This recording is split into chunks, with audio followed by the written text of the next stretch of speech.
स्वास्थ्य सेवाओं को बेहतर बनाने के लिए आकाश मेडिसिन मार्ट का हुआ भव्य शुभारंभ। उद्घाटन समारोह में पहुंचे क्षेत्रीय विधायक ने विपक्ष पर जमकर हमला बोला। स्थानीय क्षेत्र के छितौनी तिराहे के समीप लोगों के स्वास्थ्य सुविधाओं को देखते हुए आकाश मेडिसिन मार्ट का भव्य शुभारंभ विधान परिषद सदस्य, राष्ट्रीय महासचिव समाजवादी पार्टी बलराम यादव, पूर्व मंत्री ने फीता काटकर किया और कहा कि स्वास्थ्य सेवाओं में जितना ही अच्छा काम हो जाए वही जनता के लिए सबसे अच्छा है। उद्घाटन समारोह में पहुंचे क्षेत्रीय विधायक संग्राम यादव ने विपक्ष पर जमकर हमला बोला और कहा कि जनता के हित के लिए स्वास्थ्य सेवाओं में जितना भी कार्य किया जाए वह बहुत अच्छा है।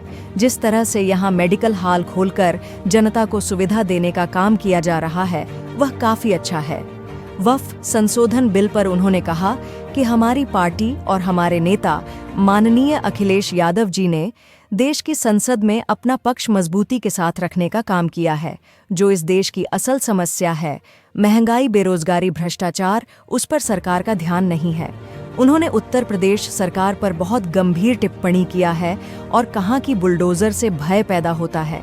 हमें उम्मीद है कि प्रयागराज के अंदर जितने मकान ढाए गए थे, सुप्रीम कोर्ट ने संज्ञान में लेकर प्रयागराज विकास प्राधिकरण पर प्रत्येक व्यक्ति 10-10 लाख रुपए जुर्माना ठोकने का काम किया है और बोला है कि बुलडोजर से न्याय नहीं मिलता, बुलडोजर से दहशत पैदा होती है। इस मौके पर पूर्व जिला पंचायत सदस्य बढ़या चंद्रजीत यादव ने आए हुए सभी लोगों का आभार व्यक्त किया।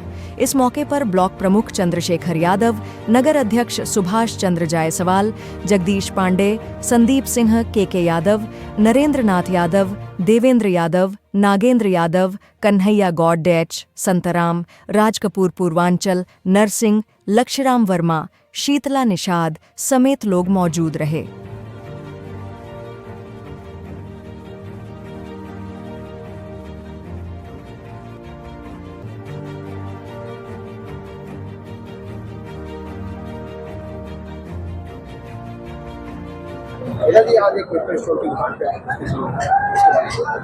देखिए, स्वास्थ्य सेवाओं में जितना ही काम हो जाए वही जनता के लिए सबसे अच्छा होगा।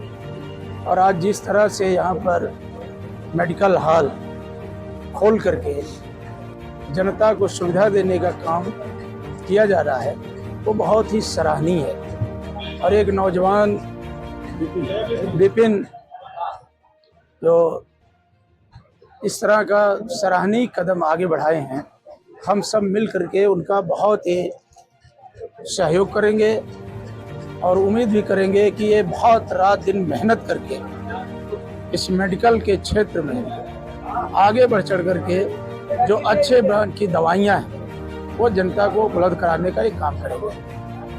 कोर्ट के फैसले के लिए क्या कहना चाहेंगे? फैसला हो गया है। हमारी पार्टी ने और हमारे नेता माननीय अखिलेश यादव जी ने देश की संसद में अपना पक्ष मजबूती के साथ रखने का काम किया है। जो इस देश की असल समस्या बेरोजगारी है, महंगाई है, भ्रष्टाचार है। अभी आप कुछ दिन पहले आपके पड़ोसी जनपद अंबेडकर नगर के अरई में जिस तरह से बुलडोजर और आग के हवाले एक गरीब का मकान किया जा रहा था और एक बेटी अपने पुस्तक को लेकर के, बैग को लेकर के जो भाग रही थी, उसको देश और दुनिया ने बहुत खुली आंखों से देखा। हम बधाई देते हैं अपने पार्टी के राष्ट्रीय अध्यक्ष माननीय अखिलेश यादव जी को कि आज उस बेटी से लखनऊ में मिल रहे हैं। और इस देश और दुनिया का प्रतिष्ठित न्यूज एजेंसी BBC ने उस पर स्टोरी किया। भारत के सुप्रीम कोर्ट ने अभी हाल ही में जो फैसला दिया है, 2-3 दिन पहले जो फैसला आया है सुप्रीम कोर्ट का, सुप्रीम कोर्ट के 2 जजों ने, माननीय जज ने कहा है कि जिस तरह से बेटी भाग रही है वो दिल को झकझोर देने वाली घटना है। और उन्होंने उत्तर प्रदेश की सरकार पर बहुत गंभीर टिप्पणी की है और कहा है कि बुलडोजर से भय पैदा होता है। तो हमें उम्मीद है, और अगर आप जागरूकता के साथ पत्रकारिता करते होंगे तो प्रयागराज के अंदर जो लोगों के मकान ढाए गए थे, सुप्रीम कोर्ट ने संज्ञान लेकर के प्रयागराज विकास प्राधिकरण पर एक व्यक्ति 10-10 लाख जुर्माना ठोकने का काम किया है और बोला है कि बुलडोजर से न्याय नहीं मिलता है, बुलडोजर से दहशत पैदा होती है। तो हमें उम्मीद है कि उत्तर प्रदेश सरकार जो बार बार सुप्रीम कोर्ट निर्देशित करने का काम कर रहा है, निर्देशित नहीं बल्कि उन पर जुर्माना लगाने का काम कर रहा है, उसको मजबूती से संज्ञान में लेगी और बेरोजगारी को दूर करने के लिए कोई ठोस रणनीति बनाएगी और जिसके कारण जो यहाँ का युवा कुंठित है, हताश और निराश है, आज समय से परीक्षाएं न होने के कारण जो मायूसी है, उस मायूसी को दूर करने का काम उत्तर प्रदेश की सरकार करने का प्रयास करेगी, ऐसा हम उम्मीद रखते हैं। तरवा क्षेत्र में एक अनुसूचित जाति का शिविर में गए, आप वहाँ पे गए, उसके लिए क्या कहना चाहते हैं? तरमा के अंदर भी माननीय सांसद धर्मेंद्र यादव जी ने देश की संसद में कहा, माननीय अखिलेश यादव जी ने खुद मेरे फोन मोबाइल से उस पीड़ित परिवार और खासकर सनी कुमार के पिताजी से बात किया। हम सब एसपी से मिले, डीएम से भी मिले और जिस तरह से एक दलित युवक के थाना परिसर में हत्या की गई और उस हत्या को आत्महत्या पे बदलने के लिए वो कहानी किसी के मन में बस नहीं पा रही है। बार बार पुलिस कह रही है कि उसने अपने लोअर के नाड़े से आत्महत्या कर ली। हमने पुलिस कप्तान से कहा, मिलकर के कहा कि आखिर वो कौन सी नौजवान के सामने आपने 2-3 दिन के अंदर पुलिस कस्टडी में परिस्थितियां पैदा कर दी जिसके कारण नौजवान अपनी जान ही देने पर उतारू हो गया। तो उसका उनके पास कोई जवाब नहीं है।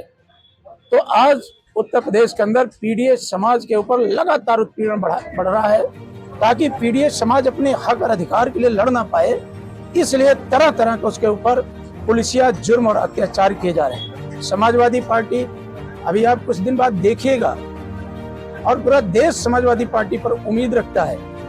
अभी मार्टिनगंज से खबर आई है, एक राजभर के गेहूं के खेत पर दबंगों ने जिस तरह से हमला बोल करके उनके साथ जो गलत दुर्व्यवहार किया है, हम तो पूछना चाहते हैं जो उनके सरकार में शामिल लोग हैं कि अगर आपके अंदर थोड़ा भी नैतिक साहस हो तो क्यों नहीं पिछड़े और दलितों की बात को मजबूती से उठाते, क्यों नहीं पुलिस भर्ती की अनियमितता को उठाते। या उत्तर प्रदेश में विगत कई सालों से बेसिक शिक्षा परिषद में कोई वैकेंसी नहीं आ रही है, पुलिस की आई भी बहुत से पद खाली हैं, आउटसोर्सिंग करके पिछड़े दलितों के आरक्षण को खत्म किया जा रहा है, इस पे वो मौन है। तो कहीं ना कहीं ये पूरा समाज देख रहा है, आने वाले दिनों में ऐतिहासिक परिवर्तन होगा। भारतीय जनता पार्टी कहीं आपको दिखाई नहीं देगी। तरवा क्षेत्र के परिवार कह रहे हैं कि अभी जांच के लिए, उसके लिए आप क्या करेंगे? हमने तो मांग किया था कि हाई कोर्ट के सिटिंग जज से जांच कराई जाए और जो इसमें दोषी पाया जाए उसके खिलाफ सख्त से सख्त कार्रवाई की जाए और उसे बर्खास्त करके जेल भेजा जाए। फरार कर रहे हैं। और मैंने इस बात को भी कहा था जो आप कह रहे हैं, तो पुलिस कप्तान ने कहा पुलिस है उनके लिए मैं टीम कैसे गठित, मैंने कहा तुम्हारे आईपीएस के लिए पुलिस की टीम गठित की गई थी। आपको याद होगा आप ही के मंडल में बलिया जनपद पड़ता है, नरही में मैंने योगी जी के सामने कहा था, नरही के अंदर जिस तरह से लूट थी और एसओ के द्वारा दीवार फांद के भगा था, उसको भी पकड़ने के लिए पुलिस टीम गठित हुई थी। तो आजमगढ़ में जो उसके ऊपर हत्या का मुकदमा, अगर कोई गरीब होता, आम आदमी होता तो अब तक उसको पुलिस गिरफ्तार कर लेती, लेकिन आज उसमें पूरा का पूरा पुलिस शामिल है, इसलिए आज तक गिरफ्तारी नहीं हो पाई। आपके चैनल के माध्यम से हमारा राज्य सरकार से अनुरोध है कि तत्काल जिनके ऊपर एफआईआर है उन्हें गिरफ्तार करके जेल भेजा जाए और पीड़ित परिवार को 1 करोड़ रुपए का मुआवजा दिया जाए।